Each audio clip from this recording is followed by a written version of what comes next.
राधे राधे प्रिय विद्यार्थियों, प्रद्योत गुरुकुल में आपका हार्दिक स्वागत है। मैं प्रद्योत आज फिर आपके लिए एक और बेहतरीन क्लास लेकर आया हूं। कल की क्लास में थोड़ी सी तकनीकी बाधा हुई थी, कुछ देर तक उसमें आवाज़ नहीं आई थी, उसके बाद आवाज़ आ गई थी, तो उसका हमें खेद है। हमें पता नहीं लग पाया था कि आवाज़ चली गई है, लेकिन कोई बात नहीं, आज फिर हम आपके मध्य उपस्थित हैं और आज की क्लास में आवाज़ एकदम शानदार आ रही होगी, ऐसा विश्वास है। तो आज हम फिर से उसी श्रृंखला को आगे बढ़ाकर लाए हैं। आज हमारे पास समय का थोड़ा सा अभाव था। कल तक हम लोगों ने 7 क्लास पढ़ लिए थे, 6 पढ़ लिए थे या 7, उसकी अगली क्लास है आज। ठीक है, चलिए तो शुरुआत करते हैं बिना किसी देर के, शीघ्रता के साथ। बहुत अच्छी क्लास, बहुत अच्छा कंटेंट।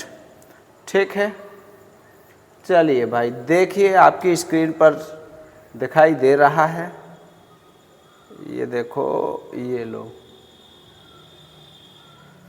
पूरा प्रश्न आ रहा है। रहीम की निम्न रचनाओं की भाषा बताइए। रहीम की निम्न रचनाओं की भाषा बताइए। रहीमदास ने जो रचनाएं लिखी हैं उनकी भाषाओं की बात यहाँ हो रही है। तो पहला प्रश्न तो यहाँ यही बनेगा कि रहीम की रचनाएं कौन कौन सी हैं। ठीक है, तो रहीमदास की रचनाएं खूब सारी पूछी जाती हैं, खूब बड़ी मात्रा में रचनाएं पूछी जाती हैं। ठीक है, तो कुछ महत्वपूर्ण 3 रचनाएं यहाँ पर हमने आपको लिखी हुई हैं, इन 3 रचनाओं पर बात करते हैं। तो रहीमदास ने ये प्रमुख, हमने यहाँ पर 3 ग्रंथ लिखे हुए हैं रहीमदास के। दोहे, रहीमदास ने दोहे लिखे हैं। ठीक है, तो दोहे कौन सी भाषा में हैं? दोहे रहीमदास की, दोहे जो हैं वो ब्रज भाषा में हैं। कौन सी भाषा में हैं? ब्रज भाषा में। वर्वय, रहीमदास ने जो वर्वय लिखे हैं वो अवधी भाषा में हैं। ठीक है, और मदनाष्टक, रहीमदास का ग्रंथ मदनाष्टक खड़ी बोली में है। कौन सी भाषा में है? खड़ी बोली में। ठीक है, तो ये देखो 3 महत्वपूर्ण तथ्य, 3 महत्वपूर्ण ग्रंथ और 3 महत्वपूर्ण भाषाएं इनमें रचित ये ग्रंथ हैं। चलिए अगला, तुम मुझे प्रेम करो जैसे मछलियां लहरों से करती हैं। तुम मुझे प्रेम करो जैसे मछलियां लहरों से करती हैं, बहुत महत्वपूर्ण पंक्ति है। इसके रचनाकार आपको बताने हैं, कमेंट करके बता दीजिए। तुम मुझे प्रेम करो, तुम मुझे प्रेम करो जैसे मछलियां लहरों से करती हैं। तो ये पंक्ति कोई ऐसा बहादुर ही कह सकता है जो शेरों का शेर हो। अर्थात मछलियां लहरों से जैसे प्रेम करती हैं, ऐसे प्रेम करने के लिए कहता है अपनी प्रेयसी से। तो कौन कहता है? शमशेर बहादुर सिंह। शमशेर, शेरों में शेर, शमशेर बहादुर, शमशेर बहादुर सिंह। ठीक है, ये कहते हैं कि तुम मुझे ऐसे प्यार करो जैसे मछलियाँ लहरों से करती हैं। ठीक है, जैसे मछलियाँ लहरों से करती हैं। अगला है तीसरा, अर्ध विवृत जघनों पर तरुण सत्य के सिर धर लेटी थी वह दामिनी सी रुचि गौर कलेवर। अर्ध विवृत, विवृत शब्द का अर्थ क्या होता है? खुला, आधा खुला, जघने। अर्ध विवृत जघनों पर तरुण सत्य के सिर धर लेटी थी वह दामिनी सी रुचि गौर कलेवर। बताइए कितनी अच्छी पंक्ति है और ये किसने कही है? इस पंक्ति के रचनाकार कौन है, ये पूछा जा रहा है। आपको बस ये बताना है इस पंक्ति के रचनाकार कौन है। बताओ, कमेंट करके बताओ इस पंक्ति के रचनाकार कौन है। तो ये पंक्ति किनकी है? ये पंक्ति है सुमित्रा नंदन पंत की। किसने कहा है? सुमित्रा नंदन पंत। ठीक है, हम लेकर आ रहे हैं आपके लिए एकदम बेहतरीन क्लास, एकदम बेहतरीन प्रश्न। मवाली कहानी के लेखक कौन है? मवाली कहानी परीक्षाओं में कई बार पूछी गई है, बहुत अच्छी कहानी है मवाली।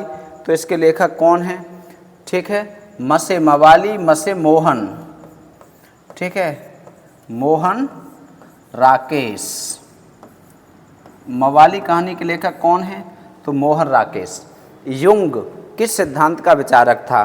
देखो युंग का नाम जुंग भी मिलता है, ठीक है, एक ही बात है, चाहे जुंग लिखा हो चाहे युंग लिखा हो। तो किस सिद्धांत का विचारक है? ये सिगमंड फ्राइड का समर्थक था, अर्थात मनोविश्लेषणवाद का। ठीक,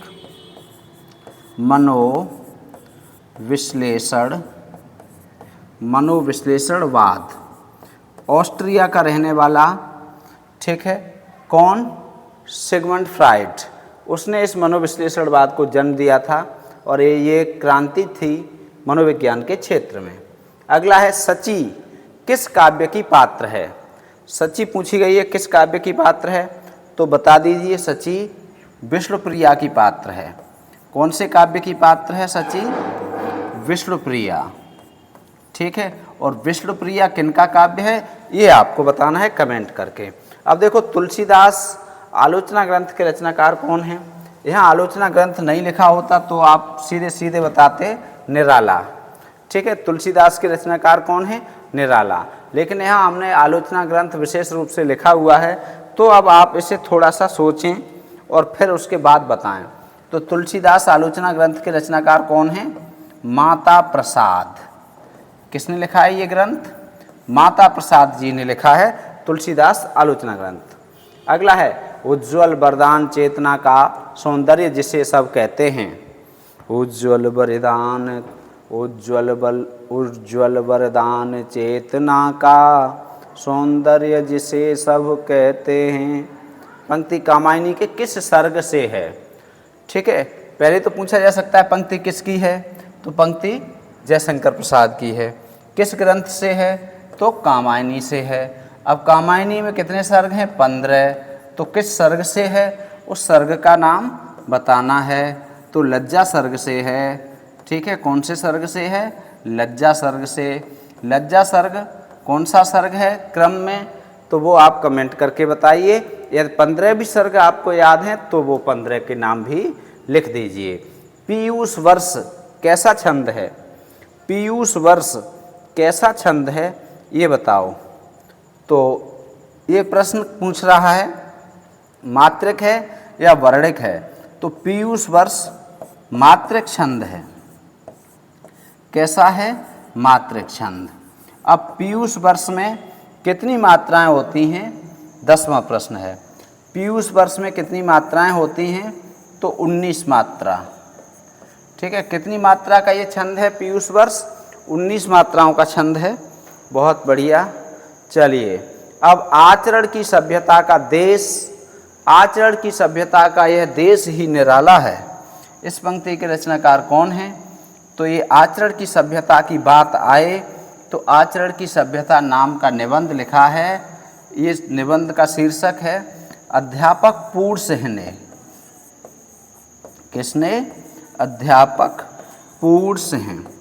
इन्हें सरदार पूर्ण सिंह भी कहा जाता है और अध्यापक इसलिए कहा जाता है कि इन्होंने उत्तराखंड के देहरादून के फॉरेस्ट कॉलेज में इन्होंने अध्यापन कार्य किया था। बाघ कविता के रचनाकार, बाघ कविता बहुत पूछी जाती है, केदारनाथ सिंह। बाघ कविता, बाघ, ठीक है, बाघ ऐसे याद कर लो, बाघ और सिंह एक ही बात है, बाघ और केदारनाथ सिंह। तो बाघ कविता के रचनाकार कौन है?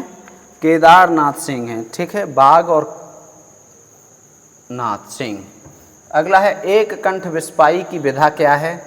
तो ये गीत नाट्य है, ठीक है। एक कंठ विस्पाई गीत नाट्य है और इसके लेखक कौन है, रचयिता कौन है, ये आपको बताना है। अगला है राम भगत अनयारे तीर। राम भगत अनयारे तीर पंक्ति के रचनाकार कौन हैं? तो कबीर हैं। तीर नहीं कबीर, सीधे सीधे कबीरदास, ठीक है। राम भगत अनयारे तीर पंक्ति के रचनाकार कबीरदास जी हैं। खुसरो की मुकरियाँ किस भाषा में हैं? खुसरो की मुकरियाँ किस भाषा में हैं? ठीक है, तो खुसरो की मुकरियाँ आपको बतानी है। खुसरो की मुकरियाँ खड़ी बोली में हैं। कौन सी भाषा में हैं? खड़ी बोली। खुसरो की मुकरियाँ खड़ी बोली में हैं। ठीक, और ये 15 प्रश्न हो गए, 10 मिनट हो गए, और इसकी PDF चाहिए तो टेलीग्राम चैनल से जुड़ जाइए। इसका लिंक हम आपको दे देंगे, टेलीग्राम चैनल से जुड़ें। ठीक है, चैनल से जुड़ें। और टेलीग्राम चैनल कौन सा है? तो वो है प्रद्योत गुरुकुल। कौन से टेलीग्राम चैनल से जुड़ना है? प्रद्योत गुरुकुल से। ठीक है, गुरुकुल। ठीक, और वार्ता के लिए यदि विशेष बात है तो आप पढ़ाई से संबंधित, शिक्षा से, इस नंबर पर आप हमसे वार्ता, यदि आपको कोई समस्या आ रही है तो आप बात कर सकते हैं। ठीक है, तो ये आज की क्लास हम इतनी ही छोटी क्लास लेकर आए, समय का अभाव था, कोई बात नहीं। ठीक है, फिर से बड़ी क्लास लेकर आएंगे। आपको क्लास कैसी लगी कमेंट करके अवश्य बताएं। अच्छी लगी है तो लाइक करें, दोस्तों को शेयर करें। मिलेंगे फिर। राधे राधे। जय हिंदी, जय भारत।